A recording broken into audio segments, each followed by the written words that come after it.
Hey, everybody, and welcome to another episode of React Roundup.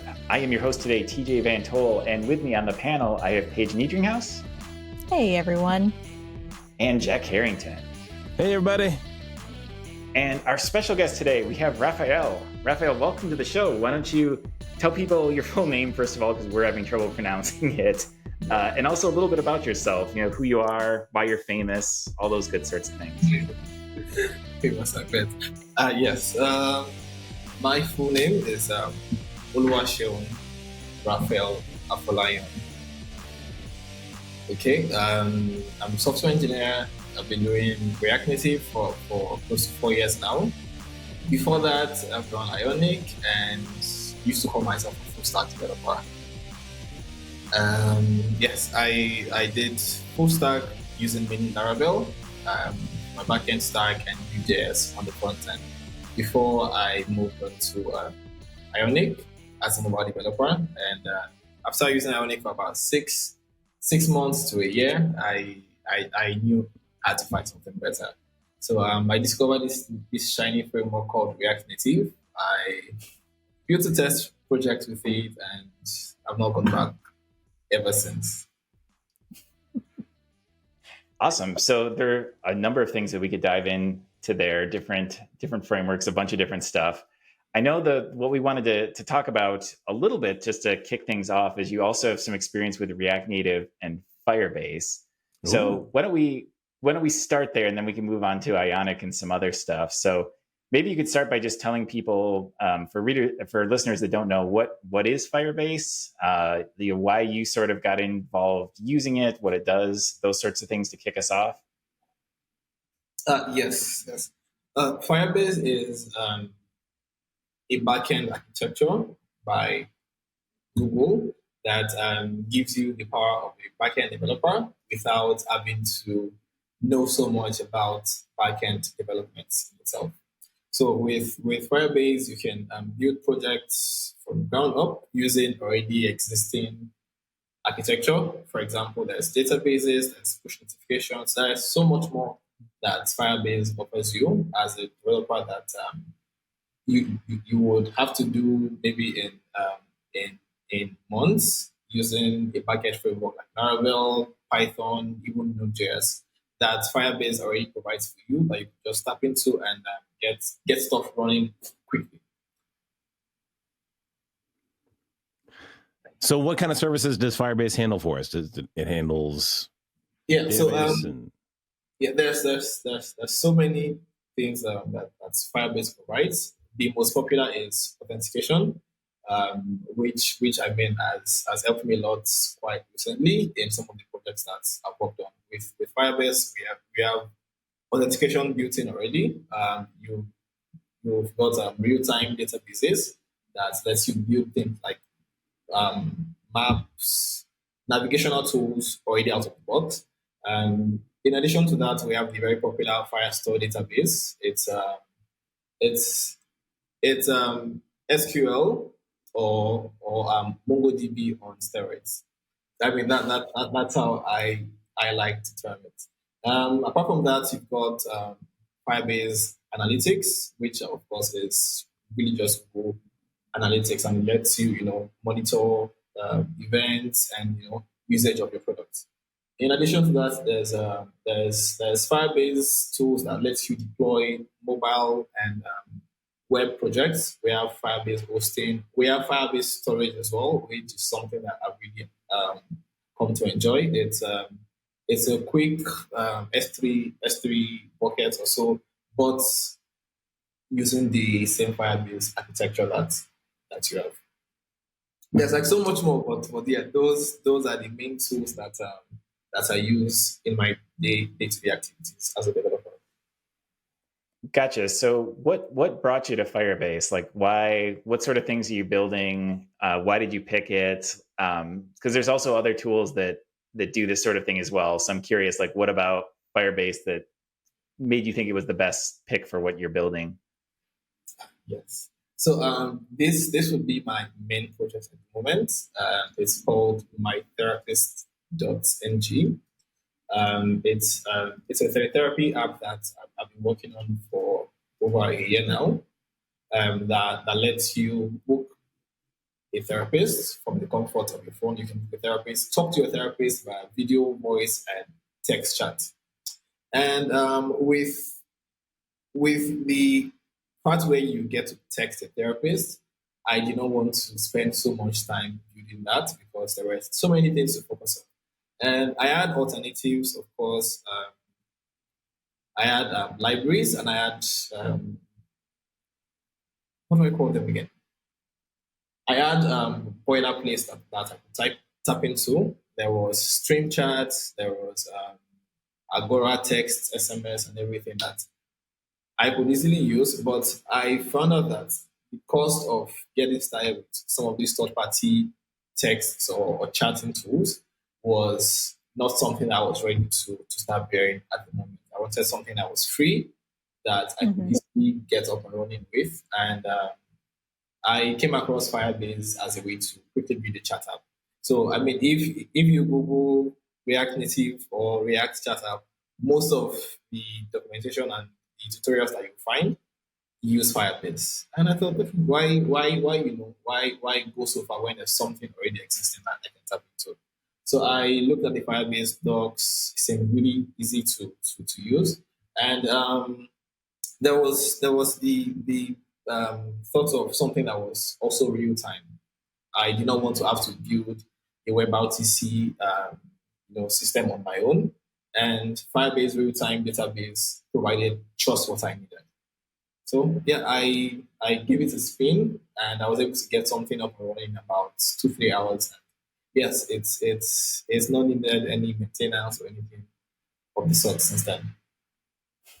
Now, correct me if I'm wrong, but is Firebase a Google tool, or is somebody else the creator of it? So from my knowledge, it was built by some guys. I cannot tell you their names right now, but it was actually bought by Google, I believe, in 2013 or 2014. Got it. Okay.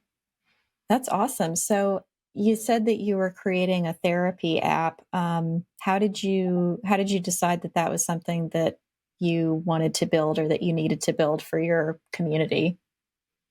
Yes. So during COVID, there was this really strong need for people to begin to take care of their mental health. There were so many people going through depression. I lost a family member, and there was so much going on regarding my mental health personally. I had friends that were in horrible positions because of the pandemic. And immediately after the pandemic, we had a very popular event that happened in Nigeria. It was a riot against police brutality. It happened, I think, around the same time as the Black Lives Matter protest. Yeah, and there were so many people that were depressed, so many people that were going through day-to-day anxiety, including myself, as a result of those two events. And I of course started to look for help. I tried to reach out to therapists that I knew would be around me, but there was this problem of access. I had to know somebody who could recommend a therapist to me. There was no way I could go to search for a therapist and talk to a therapist. There's something in the US called BetterHelp that I tried to use, but it's really hard talking to someone who doesn't understand what's going on in my country. So I thought of building a directory where anybody could just go to, check out for a therapist that meets their needs in terms of maybe race, ethnicity, and so many things. And I enlisted the help of a few friends of mine who were also engineers and designers, and they loved the idea. It was something that they wanted to contribute to as well. So we got started, I think, in late 2020. We did the branding and everything for the project, but there was the problem of funding to actually get it to scale because there was a lot of work that needed to be done. Not even on the tech side because I had that covered already, but in terms of branding, in terms of reaching out to therapists, in terms of finding these people and creating this sort of marketplace where everybody could just go to. So the project didn't kickstart until late 2021, where I met my co-founder, who coincidentally was my therapist. So I met her, and we have, especially when you're using. That's Andy. So there's the. It's good to know to have somebody who's in the field, right? Obviously, you're handling the tech, they're handling the brain tech, the therapy tech. Exactly. Raphael, we lost you there for a second, but you were talking about scaling, and we were talking about concurrent connections, and you were getting ready to tell us some other things that were some struggles or some challenges as you were scaling up. So maybe you could just continue or kick off there with some of the other challenges with scaling you've ran into. Yeah. Yes. So fortunately, I would say Firebase helps or handles scaling really well. As but on the end of the developer, there's, I think, a bit of optimization that we especially had to do to make sure that we weren't overusing resources. Although Firebase, allowed us to operate on a pay-as-you-use basis, so we're only paying for number of concurrent connections that we had. We were paying for in terms of data downloaded, especially from the database, we were paying for that. But we had to make sure that we did our part to reduce expenses, even as much as Firebase was really generous. So, for example, the Firebase free plan allows up to 200 concurrent connections.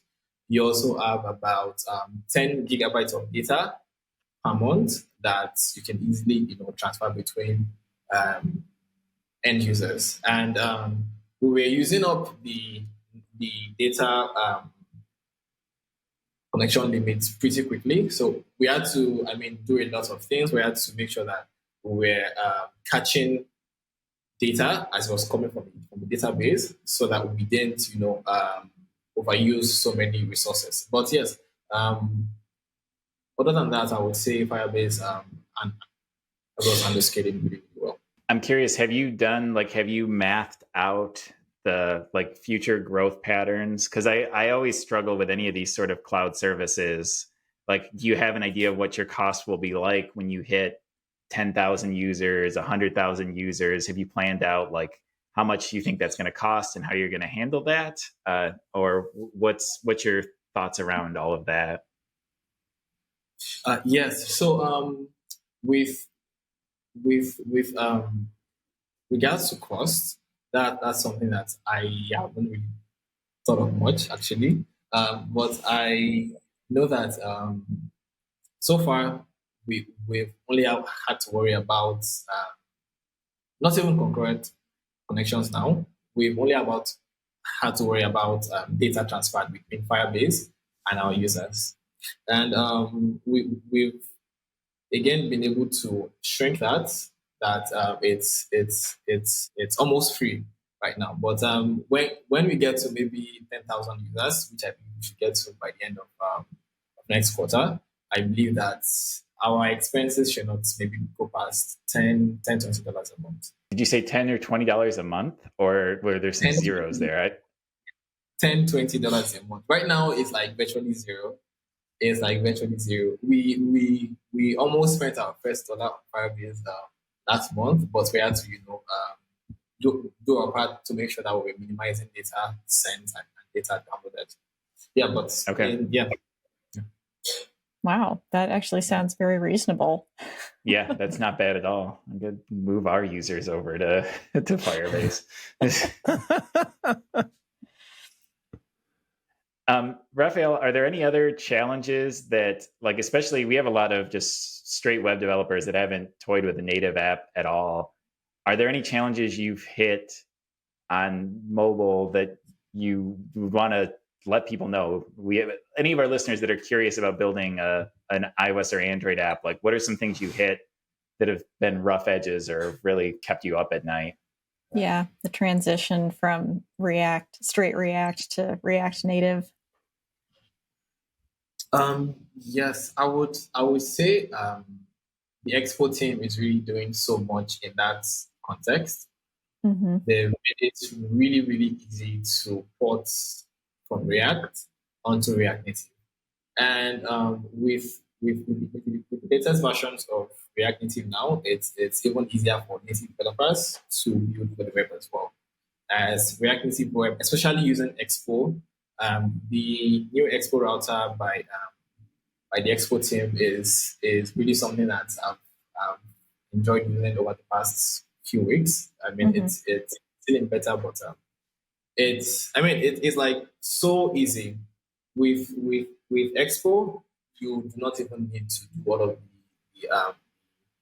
the tedious Expo setup and everything. You only need to set up a React Native project using Expo, of course, and everything is handled for you by the Expo team. So you would recommend that to anybody who's looking to get started with React Native is to use the Expo. Is it a framework, I guess, or a library? I would say it's a framework. I mean, there's this big debate as to what a framework is and what a library is, but Expo itself is a set of tools that, I mean, they've like made it so easy compared to how it was last year and a few years ago to build a mobile app compared to doing it from React Native from scratch.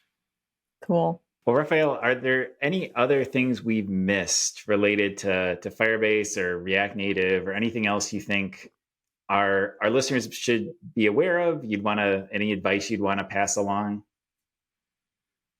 Yes, I tell this to every React Native developer that asks me for advice in starting out, and I always tell them to not do React Native from scratch because the amount of time that you spend getting set up, number one, is so expensive, and there are like so many issues that you run into in terms of package compatibility, in terms of updates and all of that. So, I mean, I tell everybody to always make sure that they use Expo first of all. If you want to go fast, and you want to avoid as many issues as you can, you should just start with Expo.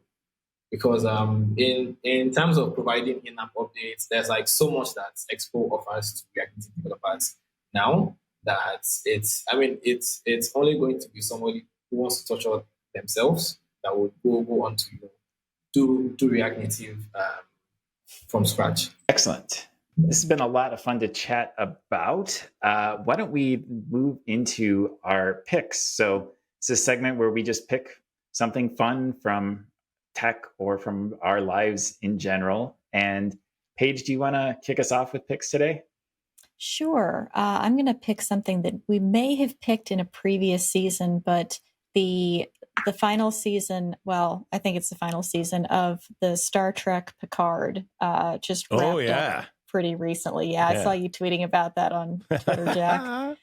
But even if you're not really into the sci-fi Star Trek universe, they just wrapped up their third season of it. Jean-Luc Picard, who's played by Sir Patrick Stewart, who is just a fantastic actor, does a great job. And if you are into the Star Trek universe, you're going to see all these characters from Next Generation and Enterprise, and I don't think Deep Space Nine comes in there, but there's a whole slew of cameos by people from previous shows, and it's great. I really thoroughly enjoyed it. Great last season, brought tears to my eyes. So if you're looking for something that's really gonna grip you and warm your heart and give you a massive blast of nostalgia if you've watched previous Star Treks, then I would definitely say check it out.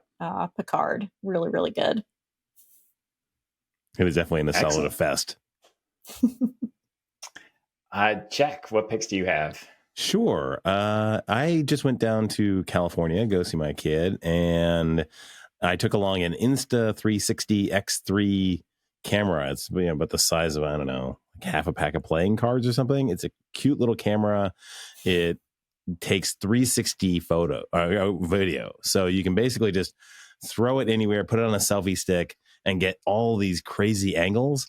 And we went to the Santa Cruz Beach Boardwalk and just did the rides and stuff. And I had this thing, and it was great. And we had these awesome videos of going down like the flume and being on a roller coaster and stuff. And my wife's like, great, I'll never have to ride one of these things ever again. Now you can just, like show me the video. It's just really fun. So if you want to do some sort of like travel vlogging or just have a lot of fun like with a camera, I think it's just a really great little gadget. And I don't think it's that expensive. So yeah, it's fun. Which one? I've seen these things before. I'm on their website. Was it the X3? It's the X3. It's the most recent one. Yeah. Okay. Yeah, I've seen people. They're shockingly tiny. Right. They're little action cameras, and they're fully waterproof and stuff. So you can like dip them in the water and then yank them back out again and get a kind of cool like effect like that. And you can see all like there's awesome things on YouTube of folks doing just crazy stuff with it. So if you have some sort of action thing in your life, like you do skateboarding or whatever, it's great for that kind of thing. Or so if you go visit GoPro. a place. Yeah, a GoPro, but like full 360 and crazy effects and stuff. Yeah. Nice. Fun. My pick for this week is going to be a camping chair, actually. So it's springtime here, so I've been at a lot of soccer games. And this was, it's one of those things where one parent bought one of these camping chairs and everybody else saw it. And then eventually it spread to the whole team because everybody loved it. But it is a GCI camping chair that is, I think, a Dick's exclusive brand. And it's a rocker. So it's like just your standard, standard sort of chair, but it has like a piston built into the back where you can rock on this thing. And it's a little more pricey, right? It's like a $70, $80 chair, right? But if you do any serious amount of sitting around, whether it's camping or at sporting events if you're there with the kids, whatever, cool.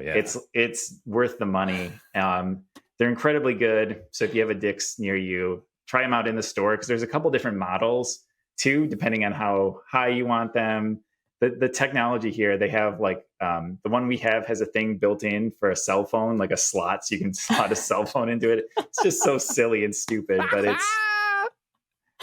it's also really fun. The 360 on like one of these massive like 8-foot boom poles. You just like keep it over the kids, and now you can get you're rocking, sitting back and rocking. Yeah, exactly. Right there you go. You record the kids. Don't worry. You're watching Star Wars Picard, or Star Trek Picard on your phone. Exactly. Yes. Getting all the memoberries. You got the life. Yeah. But in order to put the thing down, you got to do that Jason Momoa trick of like kind of. And have you ever seen that gif? Oh yeah, the one-handed just right, the one-handed open thing. it up. Like it just like looks so amazing, as he does it, like going to the soccer game. Well, cool. Yeah, you can be the fanciest soccer parent. All right. What we have lost our guest. Raphael has left. I also have no idea how he's left a couple times during this recording, so I'm not sure how this turned out. But Raphael is on Twitter. He is the TheAFOLAYAN on Twitter. If you want to reach out to him, it was a pretty fun chat. I had fun, so be interesting to see. I wish him the best with his app. I think it's a really cool idea. Yeah, sounds like a really useful one too, because I know a lot of people struggled during the pandemic and even afterwards. So the more we can help people with mental health, the better. Big time. Good stuff. Well, thanks everybody for joining, and see you all next week. Yeah, see you then. See you guys.